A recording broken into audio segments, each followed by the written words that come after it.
Thanks for tuning in, guys. Good morning, good afternoon, good evening, wherever you're coming from. This is our AMA and Epoch 6 review. We're really excited to keep up these AMAs. As Antonio tweeted out this week and mentioned in the Discord, the aim is for all of us to become more transparent and open with our thoughts pertaining to all things dYdX. So let's just start off with a few housekeeping rules again. Please keep the questions posted in the Discord. I'll try and monitor it in real time and post some questions for the team to answer. After the Epoch review, and then we open up the stage for the AMA, just please raise your hand up and then we'll invite you up. If you are invited up, please just refrain from any price discussion. Doing so will result in you getting kicked from the stage and banned from the Discord. Again, I hate to have to repeat this, but there are new people joining here. So please listen to existing questions before you post yours and ensure it hasn't already been asked. And when you're on stage, please only ask one question. It will give other members of the community to offer their thoughts and questions. So finally, please stay on topic. Off-topic discussions not related to dYdX or the foundation will be moderated. So here today from the foundation team are myself, David, Carl from the grants team joined us on the stage, and from the trading team are going to be our routine speakers, Corey and Mark. And Stark Wales recently just joined us as a community manager, so congratulations, and he's on the stage with us as well. So to start with, David's going to be spending some time going through all things Epoch 6. Carl from the grants team will speak about the grants program and the recent developments here, and the trading team will give a high-level overview of all things happening at dYdX, and then we'll answer some pre-populated questions from the Discord, and then we'll finish off with an open platform for all things questions requested by you here today. So let's start with David. Over to you. Thanks. Obviously, smaller audience today. Assuming a lot of people are at East Denver and or involved with other activities. So I think, given the size of the audience, we can make this a lot more intimate and again encourage everyone who is here today to ask questions. We can bring you on stage, and let's try to make this as conversational as possible. So like prior Epoch reviews, I'm going to spend the first 10 minutes or so just walking through Epoch 6 highlights, providing KPIs and developments over the course of the last 28 days. So as you all know, Epoch 6 ended earlier this week. Total volume on the protocol over the course of Epoch 6 was about $73 billion, with average daily volume at about $2.7 billion. Ending open interest increased to $940 million, and TVL increased slightly to $960 million. So overall, continuing to see pretty strong volume metrics across the board, even though volumes overall have declined in the market.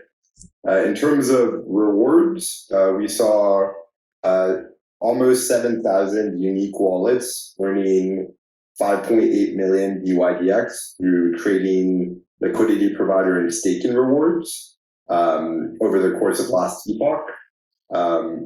Through Epoch 6, we've now had 45,000 unique wallets earn dYdX through all of the rewards programs.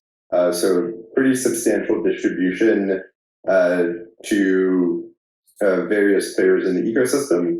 And currently there's about 20,000 unique wallets that currently hold dYdX, and about 2,200 unique wallets that currently hold staked dYdX.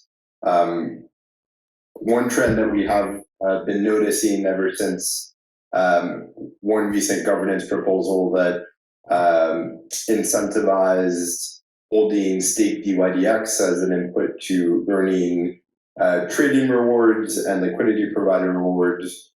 We've really seen the number of unique wallets holding staked dYdX increase pretty significantly.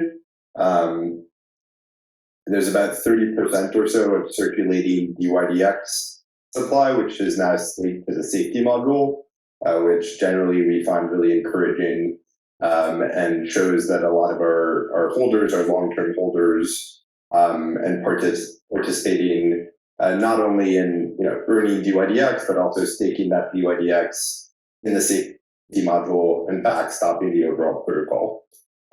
In terms of the LP rewards, so 17 addresses were eligible for LP rewards over the course of Epoch 6, with the majority earned by 2 market makers. This is a continuation of the trend that we've seen over the last few epochs, even though we've seen competition in the pool increase with new market makers and liquidity providers competing for these LP rewards. There is still a large concentration. The dYdX community did vote strongly in favor of reducing the LP rewards volume threshold for market makers from 1% to 0.25%. And so any market maker or liquidity provider that now reached that 0.25% threshold in Epoch 6 can start earning rewards in Epoch 7.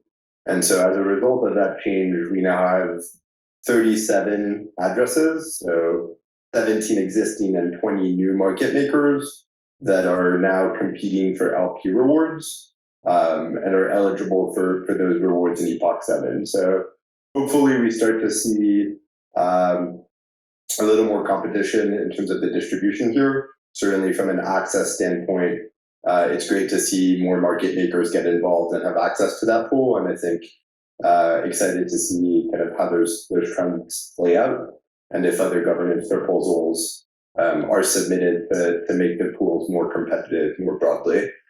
In terms of the liquidity staking pool, so there was 350 million USDC staked from 737 users.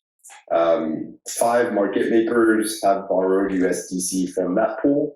At the start of Epoch 7, that pool could decline further to $191 million. I think over time we've seen the dollar amount of, or the USD amount staked continually decline. I think from our standpoint, that's okay. Ultimately, close to $200 million of capital available to market makers to provide liquidity on dYdX is still a huge amount. And I think we're excited by some recent developments and tooling around the community voting on the borrowing framework to really allow the existing market makers and new market makers to be able to fully utilize that capital and drive greater liquidity on the platform. In terms of the safety module, at the end of the epoch, there was, again, 25 million dYdX staked. That number has continued to increase, which I think is really great. So far there's about 2,200 users that are staking, and I think we expect that number to continue to increase. In terms of the circulating supply, so there's now, at the end of Epoch 6, 8.99% of the total dYdX supply, which is considered liquid. And this excludes unearned retroactive rewards that were transferred to the treasury, and then the dYdX vested in the community treasury. So as more rewards vest to the community treasury, there's an additional amount that the community can vote to allocate, which ultimately would then be baked into the fully diluted circulating supply. In terms of governance, again, I think we've been encouraged by all of the activity in the forums. There were two major kind of governance proposals and votes passed over the course of Epoch 6.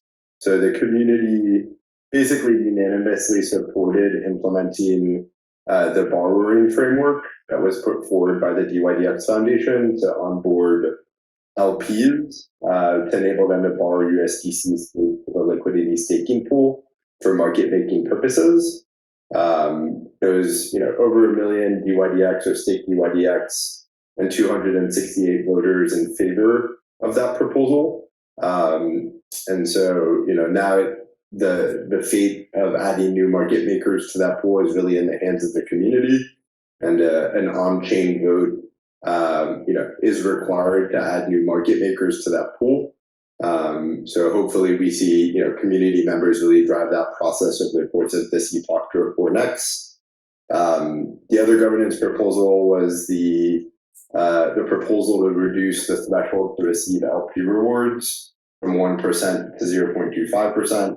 Again, we saw really strong community support where 27 million dYdX and 99.8% of votes voted in favor of reducing that. So overall, really strong community discussion and votes, and encourage the community to continue to drive governance proposals that help benefit the protocol overall.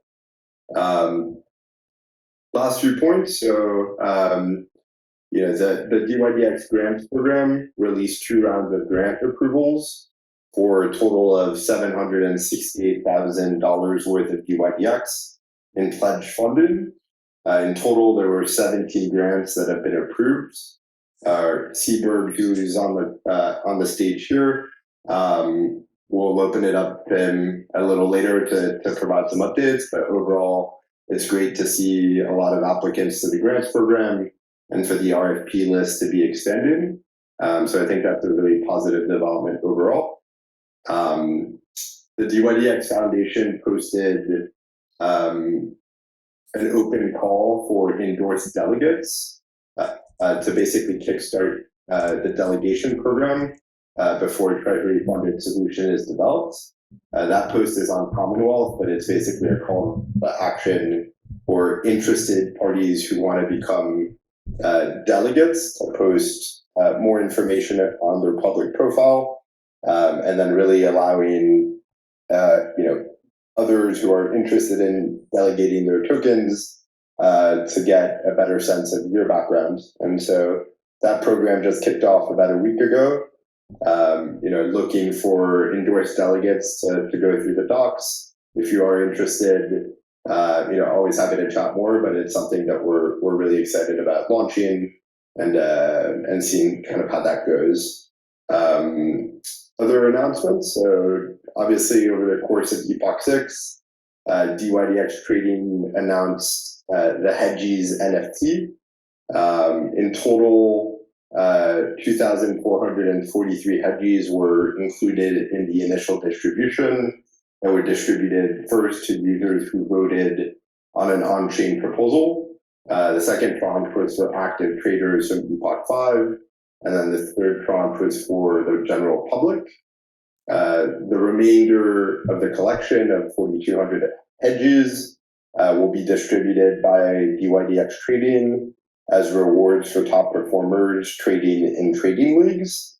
So really trying to incentivize traders to use the product and really reward our most active voters and community members and traders with the initial distribution. As part of that, the dYdX Foundation also purchased 205 Hedgies to promote the growth of the dYdX protocol and governance. We've posted a thread on Commonwealth with basically a list of actions that may result in community members being rewarded with Hedgies. We're trying to be transparent around our decision making, but ultimately the goal here is to drive growth in the protocol and drive good governance among our community members. So if anyone in the audience has any ideas on how to distribute those Hedgies to the community, I encourage you to look at that post, provide feedback, and then we'll be really kicking off that distribution in the near future. So encourage everyone to participate there.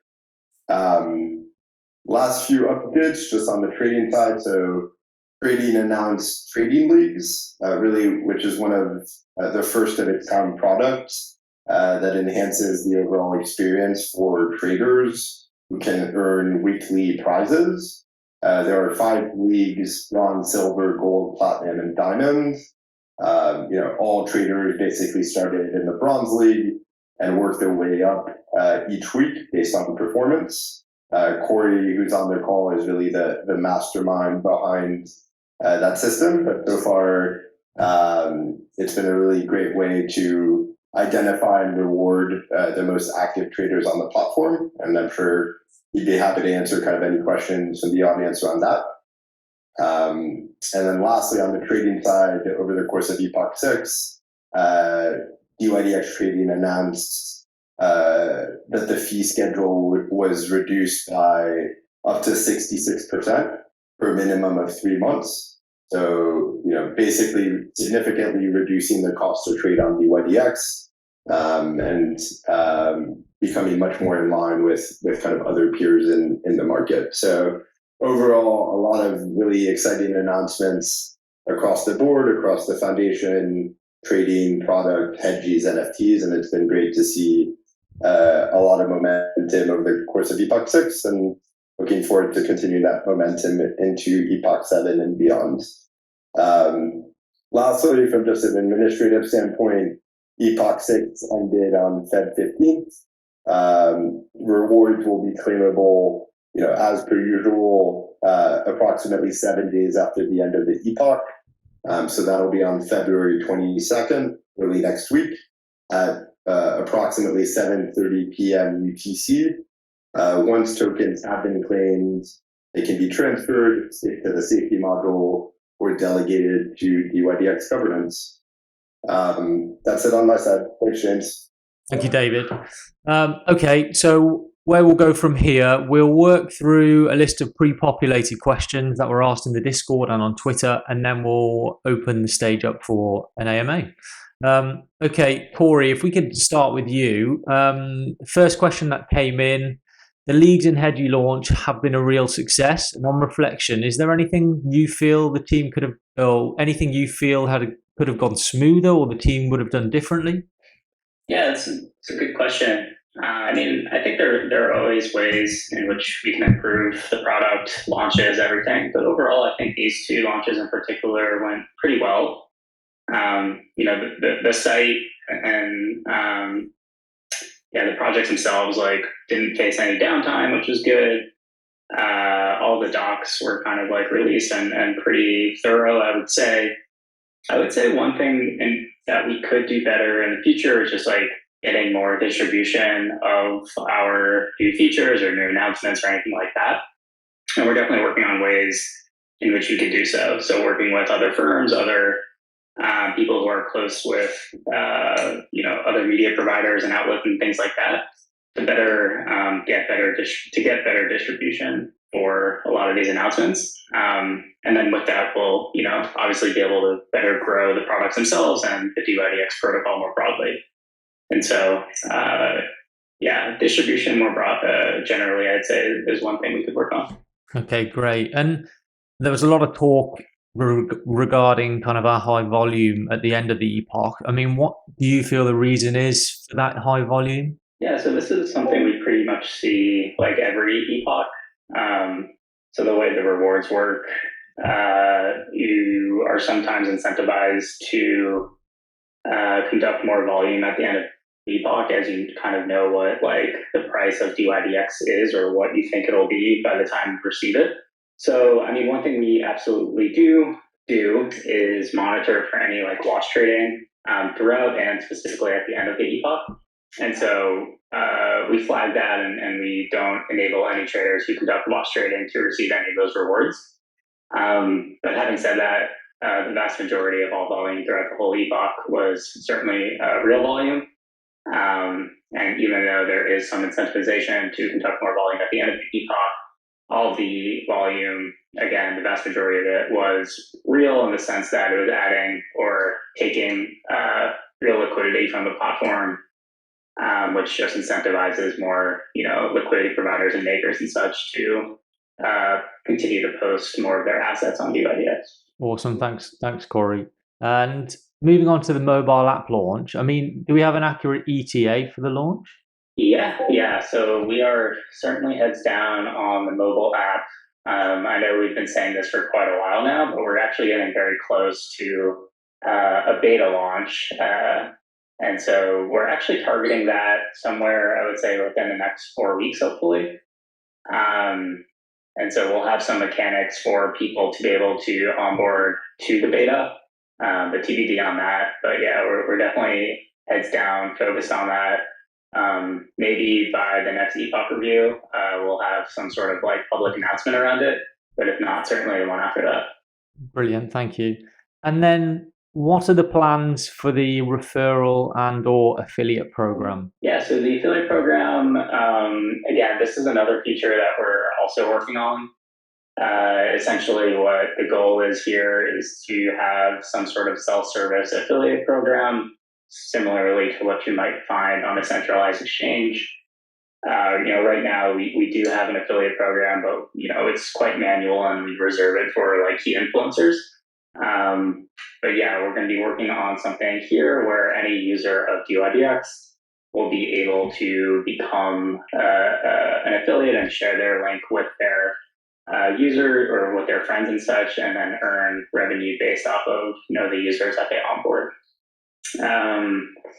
Yeah, I mean, the timeline here, I think we're likely looking at like early April, somewhere around there. So again, we're still working on it, designing it, and then building it out on the back end. But this is something that is on the near-term roadmap for sure.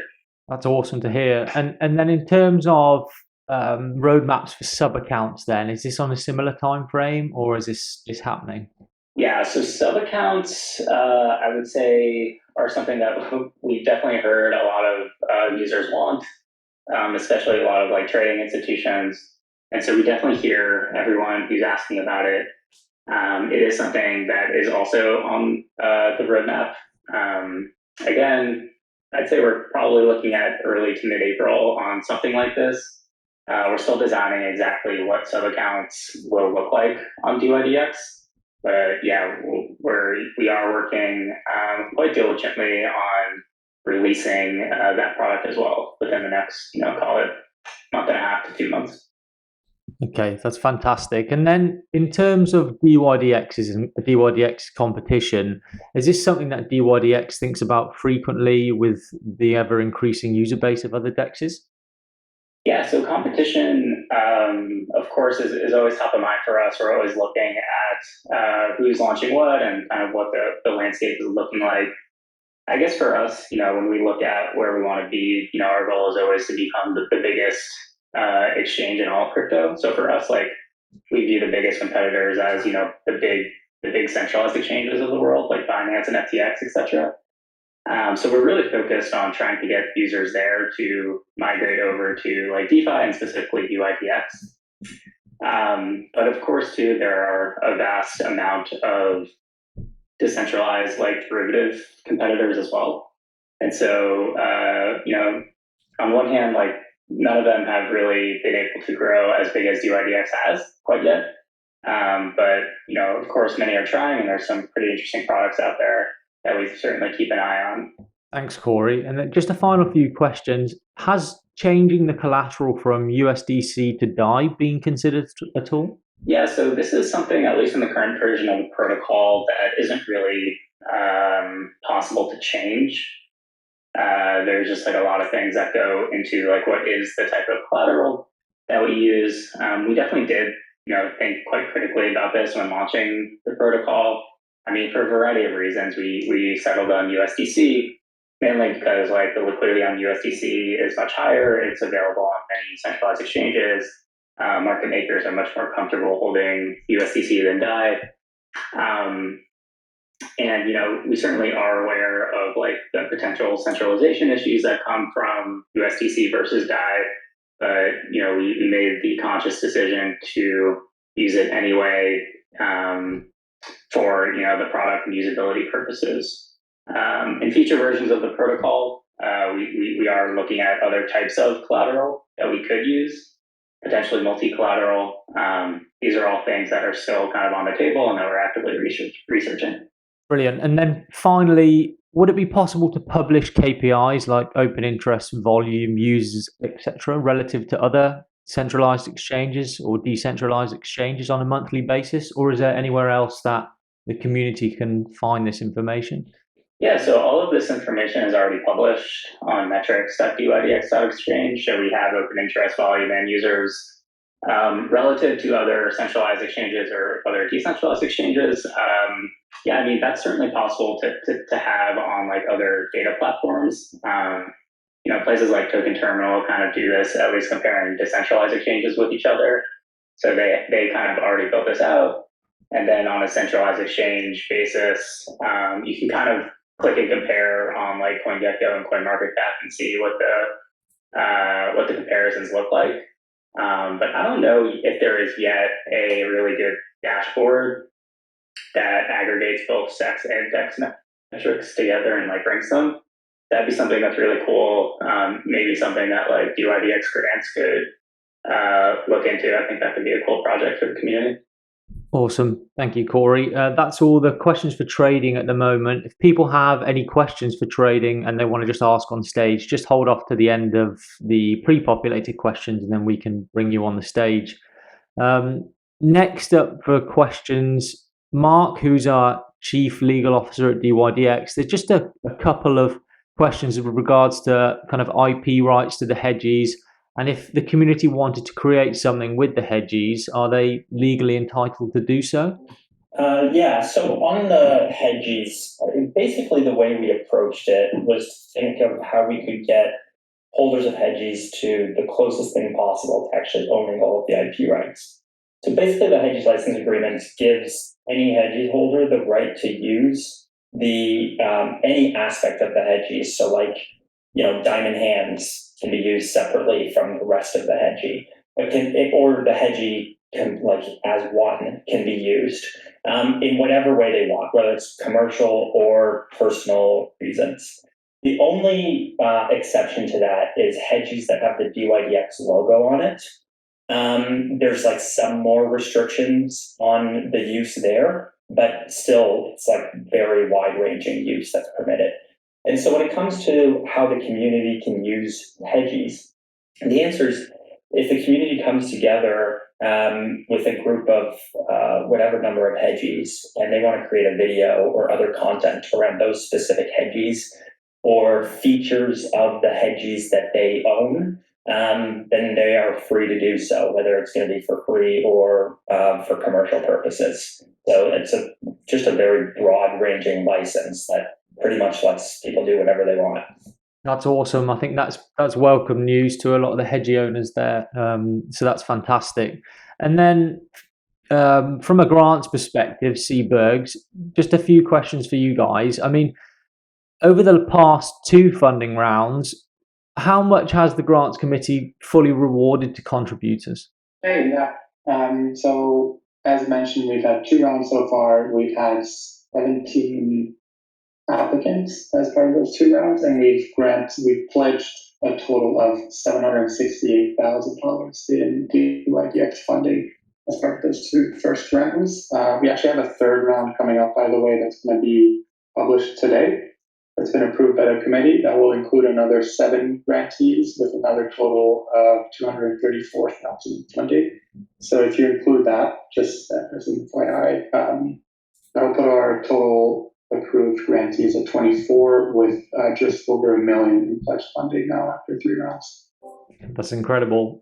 That's such a great number there. And then in terms of RFPs that are posted on dYdX Grants website, are these set in stone, or if someone really believes that they can provide value for dYdX and to dYdX, can they apply based on reasons that they believe are suitable? Yeah, definitely. So as mentioned on the website, and as we've tried to communicate as best before, these are really just ideas that we think of and that we've heard the community mention, that other community members have brought up to us that I think would be a good project or some sort of community tool or anything that the grantee could work on, but they're really more as a guideline or kind of to help inspire other potential projects. We're very, very open and very much encourage potential grantees to apply it based on anything that they might be interested in or believe would be of benefit to the protocol or community.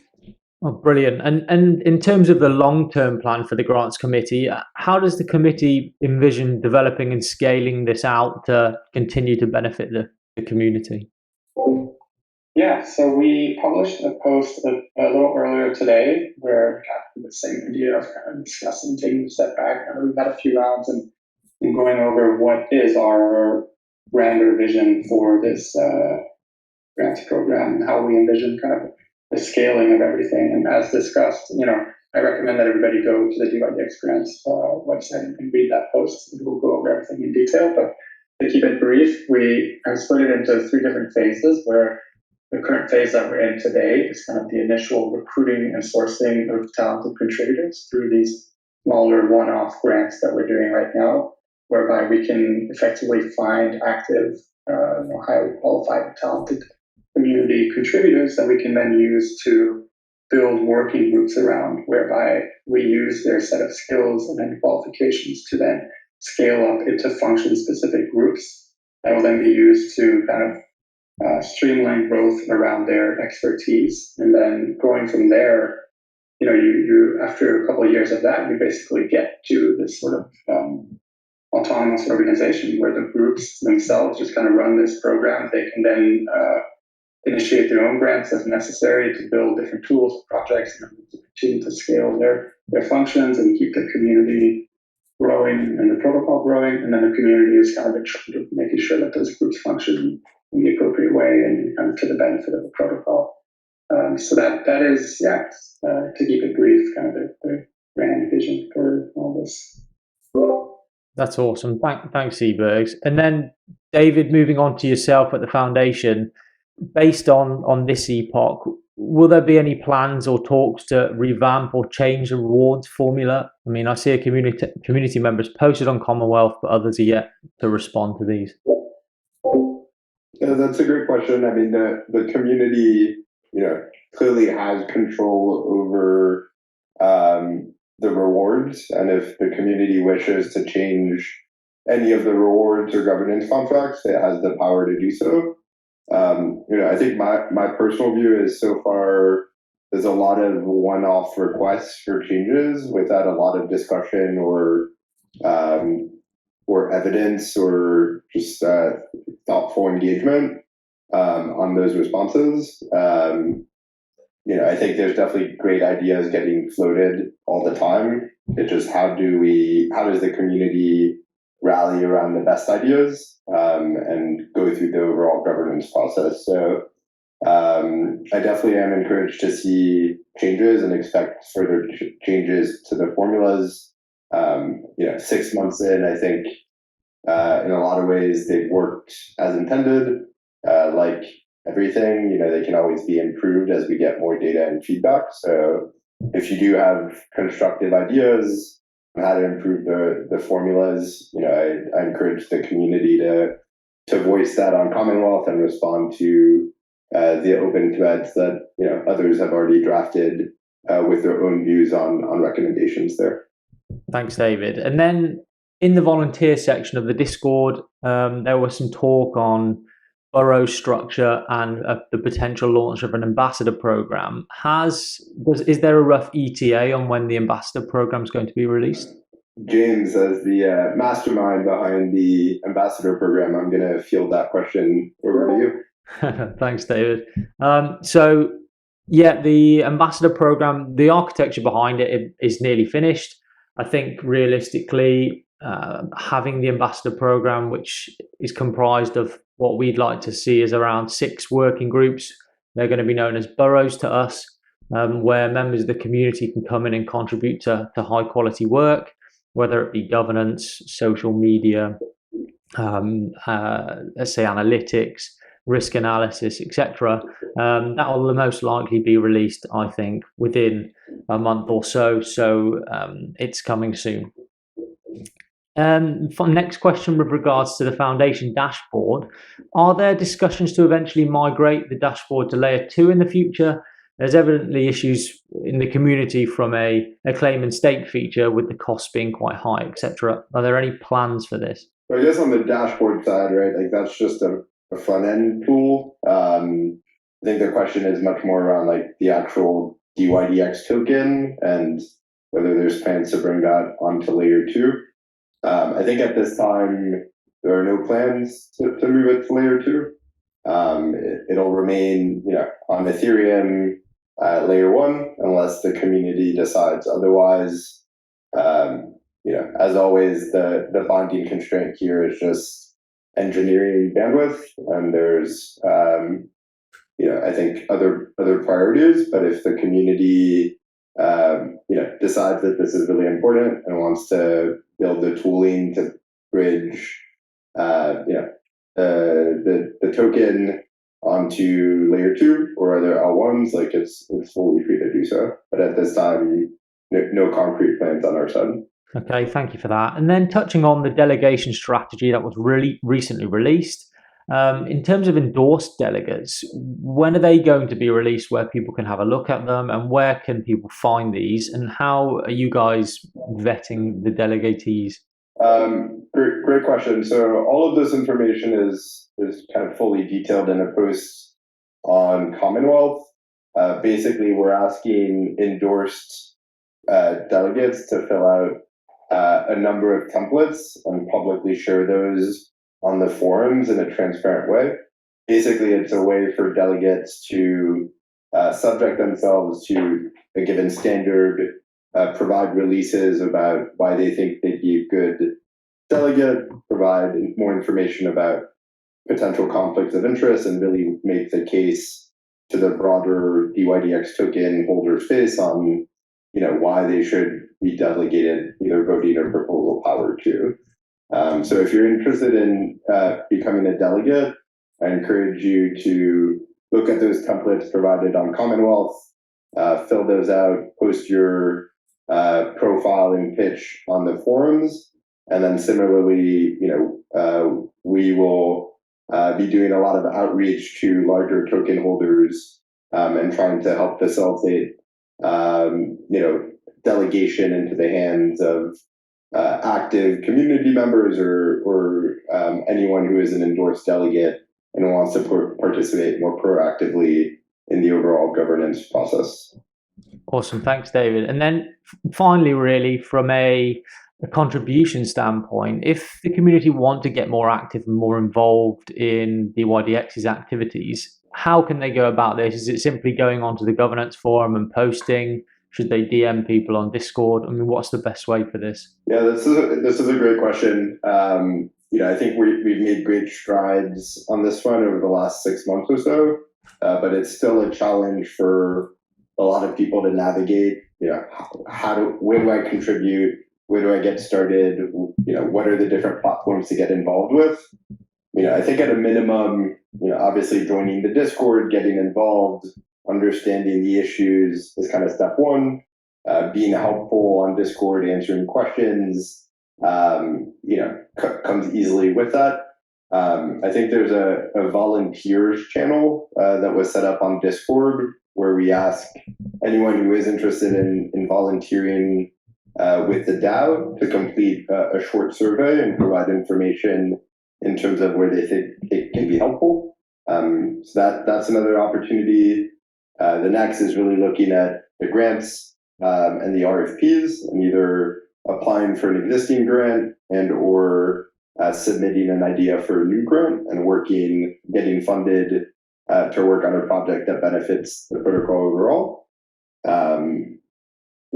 Another opportunity really is to just be much more active on Commonwealth and act as a steward for good governance, respond to open threads, ask for clarification, etc.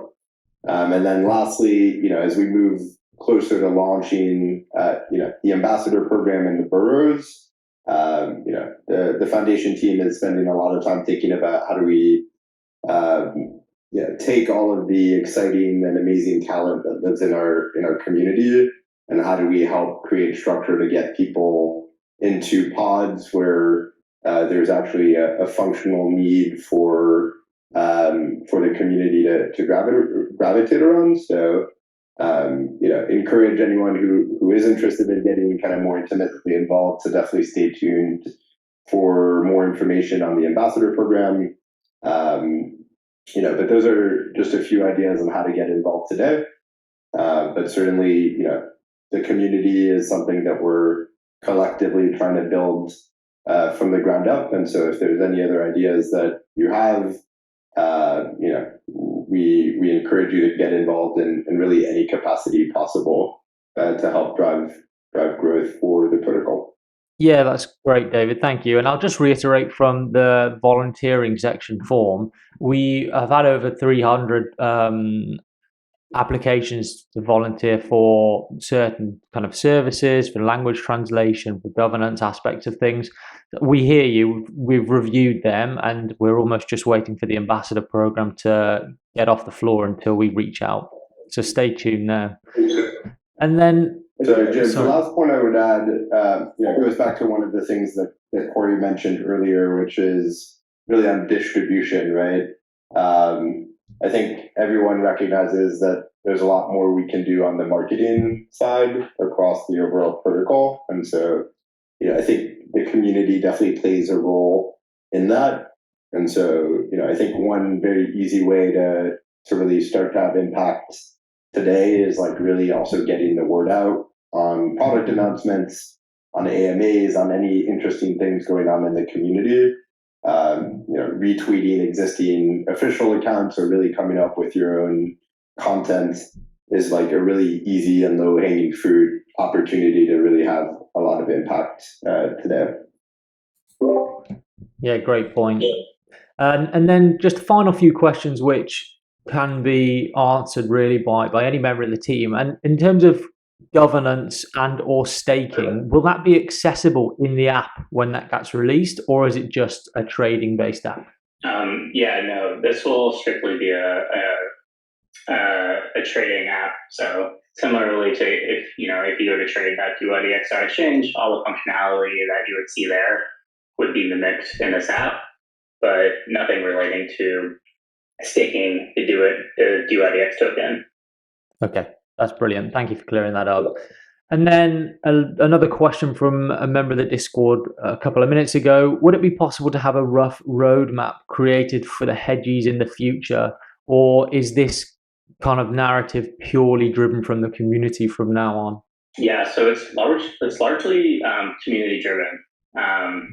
So we certainly will integrate hedgies into the product a little bit more. So, for instance, with like social profiles and things like that. But things like creating lore or anything on social media, things like that. Obviously we'll run the Twitter account. But yeah, it's largely going to be community driven. We'll do some things. Perhaps we'll do in-person events with hedgies and stuff like that. But the more the community can do, the better. The hedging ecosystem will be. Awesome, thank you. And then if the community does have any ideas on distribution strategies for the hedgies, where can they voice them and feel like they're heard? I mean, is that again, David, through the kind of governance forums where the community can come in and sort of razz on?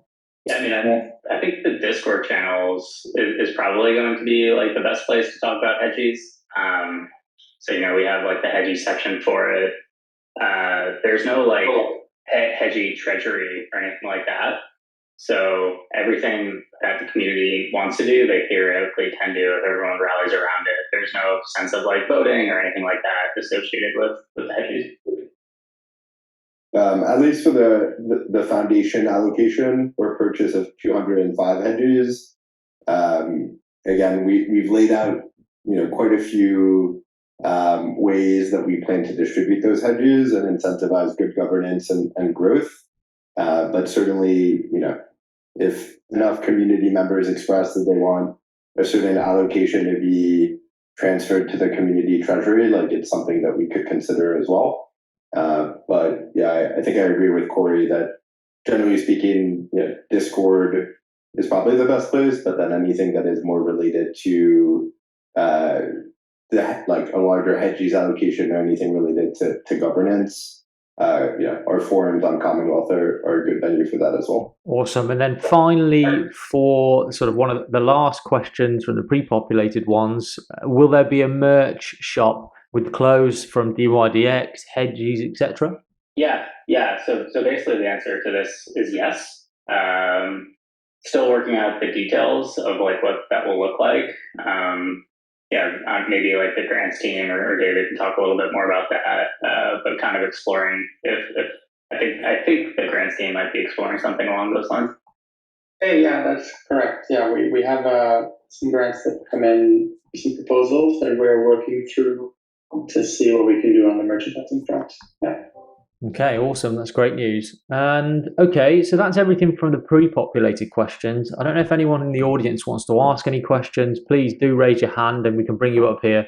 I mean, really, like David said at the start, we want to make it as interactive as possible. So coming up on the stage and ask any questions you like. I mean, just raise your hand and I'll bring you on. I mean, there's one question that's just been popped up on Discord. I mean, will you consider lowering the minimum gasless deposit amount? Yeah, that's a good suggestion, and that's actually something we are looking into. So yeah, over the next few weeks, we actually very well may lower it. So yeah, TBD. Real, thanks, Corey. Okay, the boring trader, welcome to the stage. Ask away. Hi everyone. I have a few questions, but I feel like these questions are for the future. But since Jam brought up the competition topic, so I'll just ask anyway. So these questions are for Mark. Mark briefly mentioned about the competition program in the podcast. Can you briefly explain more about the program? And does it require the fully decentralized to launch the program? Yeah. So, are you talking about the trading competition that we have had in the past? Yes, the trading competition, like the brand new competition that you were saying that the team is working behind the scene. Oh yeah, no. So to give more context on that, we've had historical trading competitions before we launched the trading leagues, and I think I'll defer to Corey on what the plans are for different trading competitions. But I think in the future the plan is to just have the trading league and to not have additional competitions. The context I was giving on this podcast I gave a while ago was really just about kind of keeping true to dYdX's nature as not collecting information about its users unnecessarily. So specifically, when it comes to the trading competitions that we've had in the past, that we've kind of given prizes and worked on finding ways to comply with our tax obligations while not also kind of giving up user privacy. And so that's just something that kind of we paid special attention to. But I'll let Corey kind of comment on whether we'll have any kind of trading competitions separate from the trading league in the future. Yeah, the trading leagues are going to be the main form of competitions. I mean, ideally, we want to funnel all like new users or people interested in competitions more broadly into the league. So it's something where it's kind of like this perpetual product where like every week there's a new competition, and you kind of have the opportunity to level up or level down depending on how well you perform. And the better you perform, the better your rewards will be. So we give out various USDC prizes every week, as well as hedgy prizes to the top winners in specific leagues as well. All that information can be viewed in more detail on the website. But yeah, so that's going to be like the main form of competitions for the foreseeable future. Okay, Nick, I'll just unmute you. Nick, fire away. Oh, hey guys. Thanks for taking the time with this forum. It's really great.